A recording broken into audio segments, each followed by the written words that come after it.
Okay, this is a prototype for a CV gate laser harp. It's basically 8 light sensors, which are these little blobby things here, and each one triggers a different CV gate signal when it's not exposed to the light. So in the final device, the sensors are going to be shrouded from the ambient light, and each sensor is going to have its own laser pointing at it to keep it lit. So when you put your hand over the laser beam to block it, the sensor goes dark, and it triggers the CV gate signal for the relevant note. The light sensing circuit is just these 8 light dependent resistors, and it feeds into this 8 to 3 priority encoder IC, which is, it just takes 8 inputs and outputs a 3-bit binary signal whenever one of the inputs goes high, and tells you which one it was. It's a priority encoder, which means that if 2 signals go high, it will pick just one of them.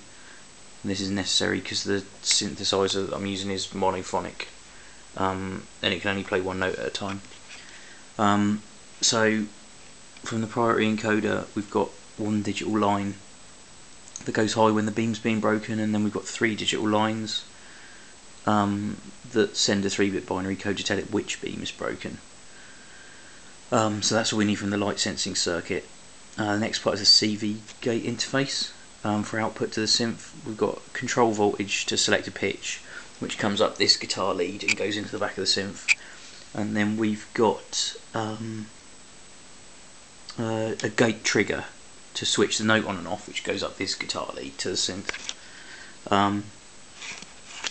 So the gate trigger is really simple on this synthesizer.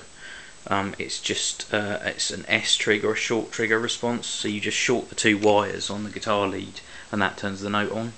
And then if you disconnect them again, then it turns the note off. So to get the Arduino to do this, I've got an analog switch IC, which is that one there. Which is just, you just plug the 2 wires you want to switch into a couple of inputs, and then you have another line running from the Arduino to tell it to just connect them or disconnect them. So that's dead simple. The control voltage was a bit more fiddly.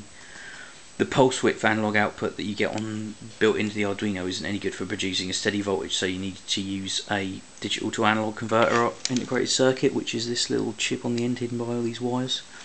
And it takes 16 bits of data from the Arduino to tell it what voltage level to output, which in the case of what I'm doing, it's just between just under 1 volt and just under 2 volts for the range of this octave.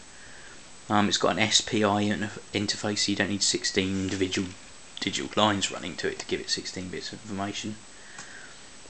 So when you make one of the sensors dark, the priority encoder tells the Arduino which one, and then the Arduino tells the digital to analog converter which voltage to apply to the CV lead, and then it tells the analog switch to short the trigger lead, which turns the note on, and then when you expose the sensor to the light again, it just tells it to turn off the trigger lead. So if I just show you, got to put each individual one in shadow to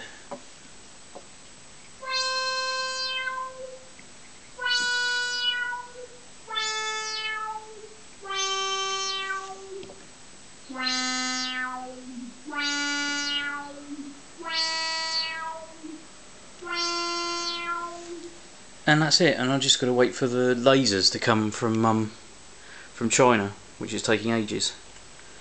But it should sound pretty cool because I've got this old analog synth that you can make all kinds of crazy science fiction noises, so it should sound pretty good when it's done.